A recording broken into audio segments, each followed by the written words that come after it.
For those who still haven't moved up, can you please move up to make room towards the door, please? أعوذ بالله من الشيطان اللعين الرجيم بسم الله الرحمن الرحيم الحمد لله رب العالمين وبه نستعين وصل اللهم على سيدنا ونبينا محمد وعلى آله الطاهرين اللهم صل على محمد وآله ربي أنطقنا بالهدى وألهمنا بالتقوى أما بعد فقد قال الله عز وجل في كتابه الحكيم وهو أصدق القائلين بسم الله الرحمن الرحيم الحمد لله رب العالمين آمنا بالله صدق الله العلي العظيم اللهم صل على محمد وآل محمد السلام عليكم جميعا ورحمة الله وبركاته. Begin in the name of Allah subhanahu wa ta'ala. There is no doubt that it's due to His kindness and generosity. Opportunities such as these are provided for us where we gather together in remembrance of Him tabaraka wa ta'ala. Next we send our condolences to our living Imam and to each and every one of you as we gather today morning on this Shahadat anniversary of our first Imam, Imam Ali ibn Abi Talib alayhim as-salam. Allahumma salli ala Muhammad wa Ali Muhammad.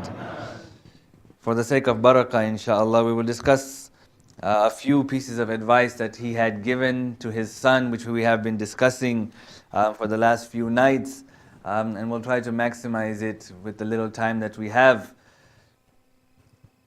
Number 15, so we have covered, alhamdulillah, 14 pieces of advice from the Imam. Number 15, he says, وَالْأَقْلُ حِفْظُ التَّجَارِبِ. He says, it is wise to preserve one's experience. It is wise to preserve one's experience. You know, in the course of our lives, there are many times when we reflect upon our actions, we would say to ourselves, if only I had done this slightly differently. Yeah? If it is, for example, in a conversation I have with somebody, I said, if only I had stopped there and not said a little bit extra that I had. If only I had made this decision instead of that decision. Our life is full of experiences. Yeah? Our life is full of times when we can reflect back. The Imam alayhi salam is saying it is very important that we preserve these memories. And it's not something that, okay, it's happened, I let it go, I forget. Because if we forget, the problem is we'll make the same mistake again. Yeah? So the Imam alayhi salam is saying it is wise to preserve one's experiences. Because the fact is, when we look at traditions, we are told that a believer does not make the same mistake twice. Yeah? A believer does not make the same mistake twice. Yani, for example, if I trip over this wire today, yeah, as a believer, I'll remember next day that this wire is here, so I won't trip over it again. Yeah? And if I'm not, that means I am in a state of ghafla, I am in a state of forgetfulness. My mind is somewhere else rather than concentrating on the immediate and the now. And whenever we lose focus on the immediate and the now is when you will find that we will fall into trouble. Yeah? When I chase my dreams, when I chase my desires, when I chase something which is far away. Remember yesterday we said that one will get into trouble if they chase their hopes. Yeah, you have all these hopes and you have all these dreams, and when you keep chasing that, what happens is you lose focus of the immediate. And whenever we lose focus of the immediate, my brothers and sisters, we're going to fall into trouble. So here we're told that we should always preserve our experiences, not just our experiences. You know, we can look at it from that angle and say, okay, we should preserve our experiences. I don't think this can be underemphasized. Yeah, a lot of the mistakes, if you think about our day-to-day lives, for example, our arguments we get into our spouses with. Yeah, these arguments that we get into it with our spouses are the same mistakes that we make over and over and over again, both from the husband side and the wife side. Yeah, you know that these are the irritating parts of that conversation, and you will still fall prey to that same tripping, constant, same level of irritation time and time again when we can control ourselves, for example. And this happens in all facets of life if we can only preserve these experiences. But furthermore, we're told on top of that, it's not only important that we preserve our own experiences, but we preserve the experiences that we see around us. We don't have to be the main lesson on everything. I can look at relationships, for example, that happen around me. Yeah? The way, for example, my siblings act with one another, the way my children act with one another, the way my uncle and aunt act in their marriage, and I can take lessons for my marriage in the way they act. Yeah? We can take lessons on everything. And when you look at this letter, it's quite remarkable. In the beginning, the Imam tells his son, it is very important that you learn the history of previous communities. Yeah? And this is the Imam telling his son. Yeah? He says to him that the station that I find myself in today is because I have kept my eyes open and have looked at how previous generations lived. And based on that, I am able to adjust myself so as to not make the same mistakes that the previous generations made. We are today living in an era where we have the fortune of having history on our side. Yeah? Maybe, let's say, 200 years ago, with the lack of resources and the lack of technology, historical incidences or events that happen across the world would not be known in other parts of the world. But today, with the click of a finger, basically, yeah, we have the entire world's history at our disposal. It would be very silly of us to make the same mistakes that our forefathers have made. Yeah? And this is why it's very surprising when you look at, for example, historical or what's happening today across the world, right? You look at what's happening in Israel, for example, right, or in Palestine. It's about 65 years ago that these Israelis, these Jews, suffered some of the worst brutality, yeah, that anybody has suffered. Some discrimination where they had to wear stars, for example, to distinguish them from non-Jews, and thus they were discriminated in that way. It took them only 65 years to be doing the exact same thing to somebody else. Yeah? The exact same thing to somebody else. Where today in Gaza, if they need to cross to work, they have to have a different color badge so that the security knows that this person is okay to cross. Yeah? Same level of discrimination, same level of hatred. You listen to the reports about the Israelis on the ground. They have a hatred for Arabs, yeah? A pure hatred where they pray that the mothers would lose their children. They say target them young so they don't reproduce. Same level of hatred. It's amazing. It's amazing. And this is why Imam says, preserve your experience. Yeah? If, for example, I as a person have been oppressed, yeah, it would be unwise of me that once I get power to oppress somebody else. It would be foolish of me. Rather, the intellectual aspect of it, or the smart thing for me to do, is to learn from my experience and know how it feels to be oppressed. Therefore, I would never even want to oppress someone else. You understand what the Imam is saying? Yeah? And this is again, you look at what is happening with in Iraq, in Syria, all of these places, the same thing. People just keep making the same foolish mistakes over and over and over again. And you would think that when are we going to wake up as an ummah? Yeah? When are we going to wake up as a nation? As a nation. We lost Imam Ali. Yeah? That wasn't enough for the people. They had to kill Imam al-Hassan. That wasn't enough. They had to kill Imam al-Hussein. That wasn't enough. They had to kill 11 Imams. Yeah? People stood silent. No one revolted. No one said anything. And then today we cry that where is our living Imam? Yeah? God says, I sent 11 before him. You didn't take care of him. Yeah? You didn't take care of them. Why would I trust the 12th one to you right now? Yeah? We're not ready, my brothers and sisters. We're not ready. Think about that. It's very logical. If in my street, I may have given this example before, I have a light post. Yeah, a light post, isn't it? Let's say my children break the light with stones, right? The city will come and they'll replace that light. They will. Yeah? They do it again. They might come again and do it. Yeah? There will come a time when they say, until you stop doing this, we're not going to come and change this. And that street would remain in darkness because of that. Until the behavior of the inhabitants of that street would change. Yeah? That's where we are today, my brothers and sisters. We are in that darkness today. Yeah? And our Imam will not come until we change, until we learn from our experiences. And humanity as a whole has to do this. Yeah? And this is what the Imam alayhi salam is saying. Learn from the experiences of other people. Learn and preserve your own experiences. And in doing so, you will notice the correct way to live, basically. You will notice the correct way to act, basically. We make the same mistakes that we know we don't like. You know, there's a saying in akhlaq, and I know I've said this a dozen times here, but it's still apt every time I say it. We have the capabilities as human beings of noticing a splinter in the eyes of my fellow brother, but I will miss a tree trunk in my own eye. Yeah?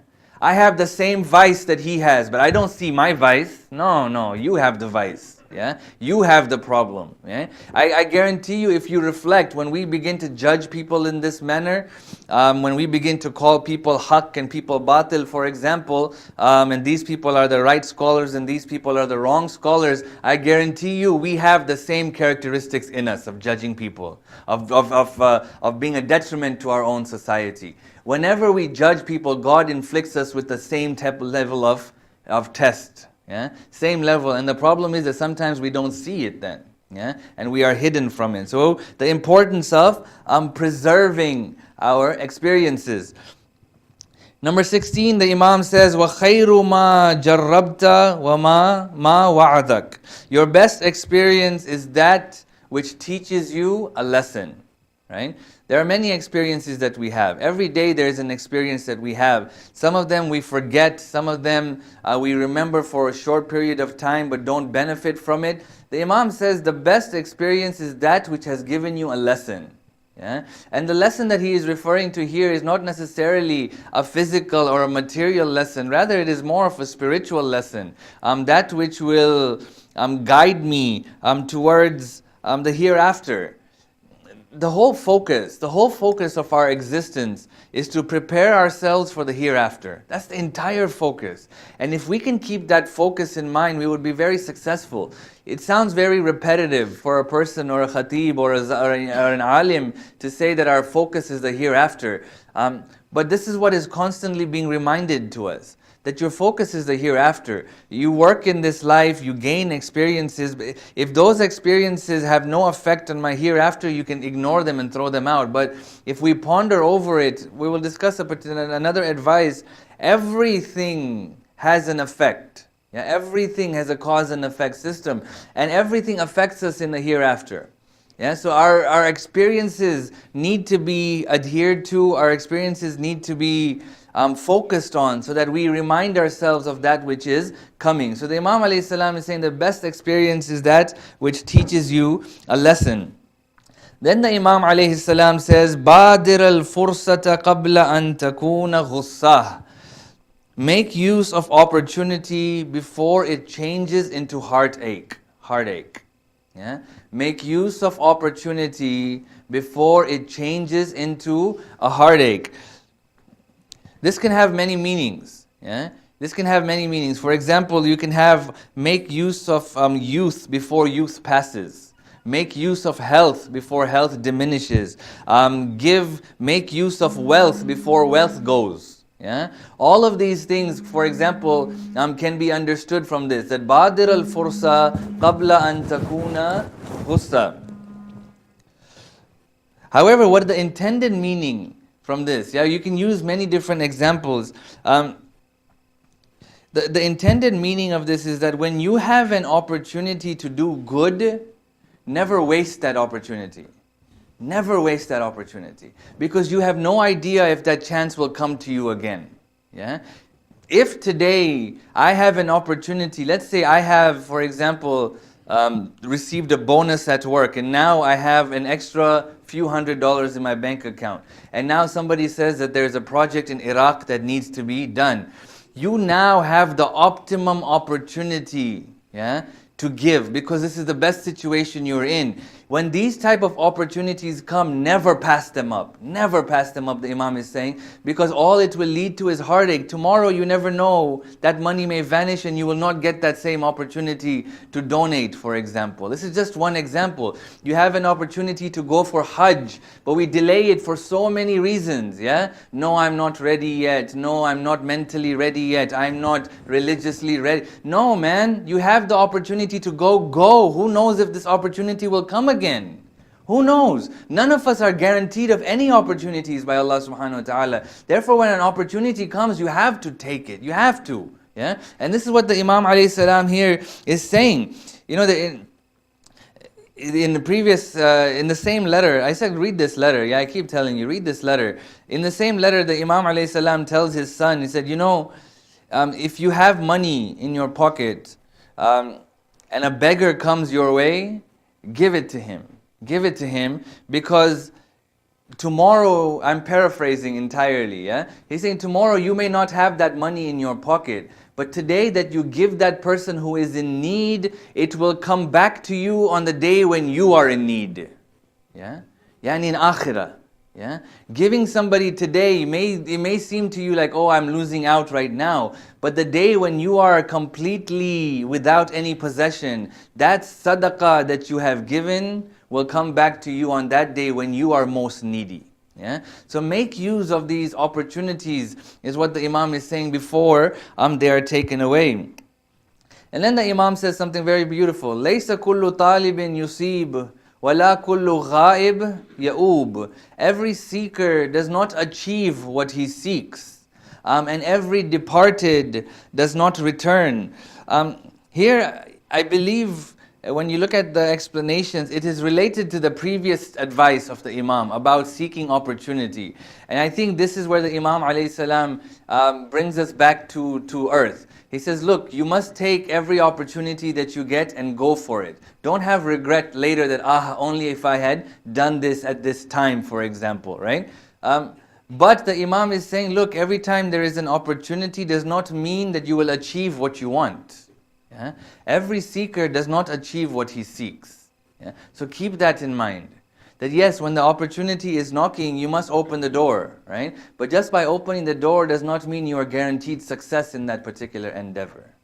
So keep that in mind as well. But he says, every departed does not return. Yeah? Meaning that if you had not chased it, all it would be left with it is regret. At least you chased it. At least you went after it. And if it wasn't meant for you, it wasn't meant for you, right? But that which is gone and you don't chase it, all you'll be left with is regret when it comes to time after that. We're going through this a little quicker just to get as many in as we can. The Imam alayhi salam then said, وَمِنَ الْفَاسِدِ إِضَاعَةُ الزَّادِ وَمَفْسَدَةُ الْمَعَادِ. He says, to lose provision and to earn evil for the day of judgment means ruin. The word used for provision is zad, right? Allah subhanahu wa ta'ala mentions zad in the Quran, isn't it? He says, for example, وَتَزَوَّدُوا فَإِنَّ خَيْرَ الزَّادِ التَّقْوَى أَحْسَنْتُمْ. Yeah? He says, and take provision, for indeed the best provision is taqwa. Yeah? So here the Imam alayhi salam is talking about losing the provision of God consciousness. Yeah? When we lose the provision of God consciousness, yani, if we have understood taqwa, we've been describing it many times, taqwa is almost, it can be described as a security system around you. Yeah? And it's only active in those parts where you are weak. Right? So what that means is, for example, like I remember our teacher giving us this example. You look at, for example, a base of an army, right? The base of an army will not have a guard 360 degrees around with guns. They'll only have guards in their weakest part. Everywhere else they'll be fortified. Yeah? Where places they don't have to worry, they won't put guards at the entrance, for example, right? The same thing applies with taqwa. Yeah? You focus your energy and God consciousness in places where you know you are weak. Right? So for example, I as a person may not have No, let's not use me because the example is weird, yeah? Let's say person X, yeah? Person X does not have a problem with music. So he doesn't have to focus his energy on music where he has to stay away from music. But let's say person X has a problem with lust, yeah? He constantly lusts after other people or the opposite gender, right? That's where then he needs to focus his energy. Yeah, that's where the God consciousness needs to be focused at. So you look at yourself as an individual and as a person and you figure out where am I the weakest, and that's where you focus. The moment you lose that provision of God consciousness in the areas where you are weak, you have allowed evil to come into your life. Once you have allowed evil to come into your life, your day of judgment is affected. And if your day of judgment is affected because of your lack of provision, you are in ruin, the Imam says. Yeah? You all with me? Alright? Last one, inshallah. The Imam alayhi salam says, وَلِكُلِّ أَمْرٍ عَاقِبَةٍ. Yeah? Every matter has a consequence. Every matter has a consequence. I think this is very profound. Okay?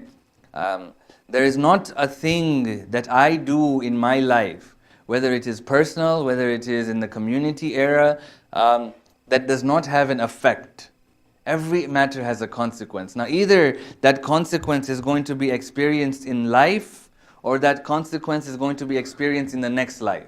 But everything that I do will have a consequence.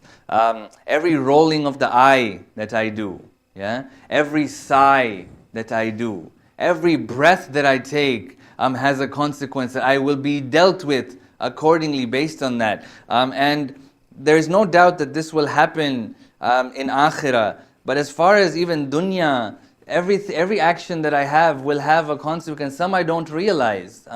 Some I may not feel the effect of it for a long time. Even if my spiritual aspect is cleaned up, right? The effect on my physical presence or physical life, it will be affected. And I'll give you an example.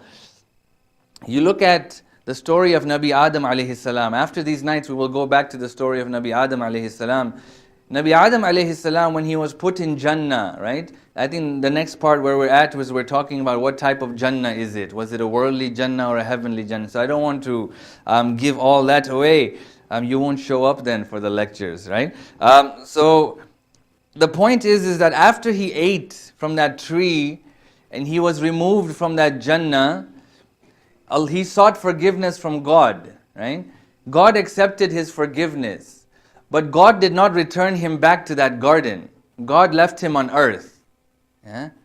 And this is profound, right? Why? Because God is saying that, look, your actions have a consequence. I may have forgiven you on a spiritual realm, but that eating of that apple has dropped you from that garden to earth. Yeah? And there's no way you can come back. Right? That means, my brothers and sisters, if I violate the relationship or the haqq of somebody as a human being, I may apologize to them, but I may have forever tarnished that relationship. The effect of that action is always remaining. Yeah? Is always remaining. If I, for example, take drugs, yeah, and I then seek forgiveness from God and He forgives me, the effect of those drugs on my health is forever.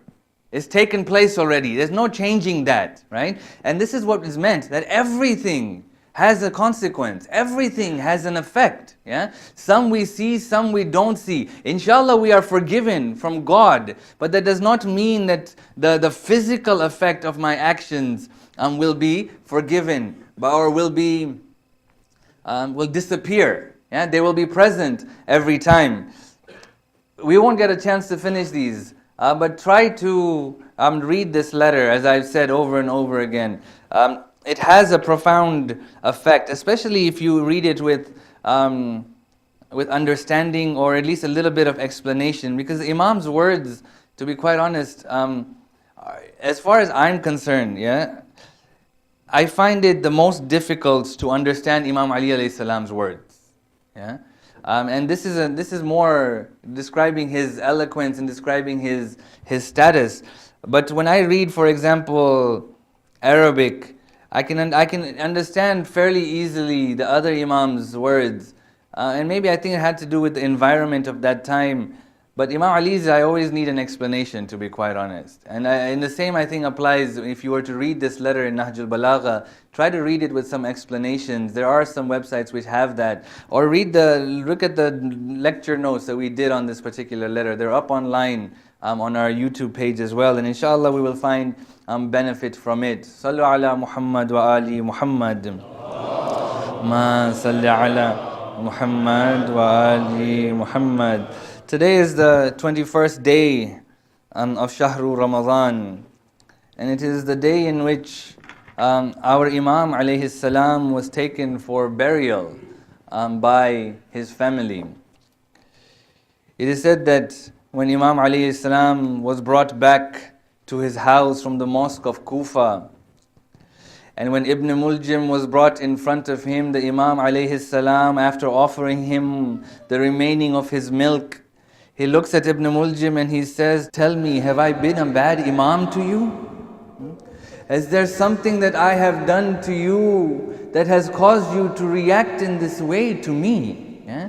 If it had, all you would have to do is come and speak to me and I could have resolved this matter." It is said in this discussion, Ibn Muljim reports and confesses to the Imam that he has spread 1,000 dinars worth of poison on that sword before he struck the Imam. He says, "Imam, there is nothing that you can do now that will change the destiny from that blow that I have struck you with." My brothers and sisters, we can imagine on the 20th night and the 21st night, it is reported by some khutaba that the orphans in the city of Kufa began to cry to their mothers. And they would say that, "Where is that man who used to bring us milk and bread in the middle of the night? How come this man has not come to our house for 2 nights?" Until that janaza left the house of Imam. It is at that time that the children and the orphans of Kufa realized that that was none other than Amir al-Mu'mineen alayhi salam. Muhammad bin Hanafiya reports that the very night that Imam alayhi salam took his last breath, they began preparing the janaza with ghusl and kafan. He says Imam al-Hassan was performing the ghusl while Imam al-Hussein alayhi salam was pouring the water for his brother. And Muhammad bin Hanafiya reports that when it was time to turn the body of the Imam, there was no help required. The body of the Imam would turn from side to side by itself as angels were present giving respect to the body of the Imam. At this time, ثُمَّ نَادَى الْإِمَامَ الْحَسَنِ أخته زينب قال يا أختا علمني بحنوت جدي رسول الله. Imam al-Hassan looks at his sister Zainab and says, "Oh Zainab, bring me that hunut that is left over from our grandfather Rasulullah." They said then they put the body of the Imam on a bed. Muhammad bin Hanafiya reports that Imam al-Hassan and Hussein carried the body of Imam from behind, and there was nobody lifting that janaza from the front as they went towards out in the outskirts of Kufa. History says, or the narrations say, وَإِذَا مُقَدَّمَهُ قَدْ ارْتَفَعَ لَا يَرَى حَامِلُهُ. He says the front of that janaza was lifted, but you could not see who was lifting that janaza. وَكَانَ حَامِلُهُ مِنْ مُقَدِّمِهِ جِبْرَائِيلَ وَمِيكَائِيلَ. My brothers and sisters, we can only imagine the grief that is felt. Put yourselves in this situation when you had to lift the janazah of a loved one. How that grief must have been overwhelming at that moment. My brothers and sisters, imagine the children of Ali after having buried Rasulullah, after having buried Fatima, and now they are taking their father Ali towards the graveyard. Muhammad bin Hanafiya reports that as they left the house of Kufa and were heading in the outskirts of Kufa, every single thing that they passed would bow down to Ali.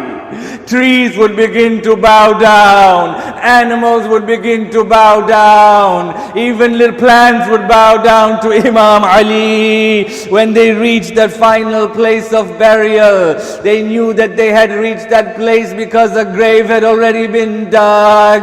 As they approached the grave, Imam al-Hassan recited the Salatul Janaza, and as they were about to bring the body down, a voice came from inside the grave. Anzilu ila turbat tahira. They said, hurry up and send him down to this pure turba. Faqad ishtaq al-habibu ila al-habib. Because the beloved is looking forward to see that lover of his. My brothers and sisters, they buried the body of Imam.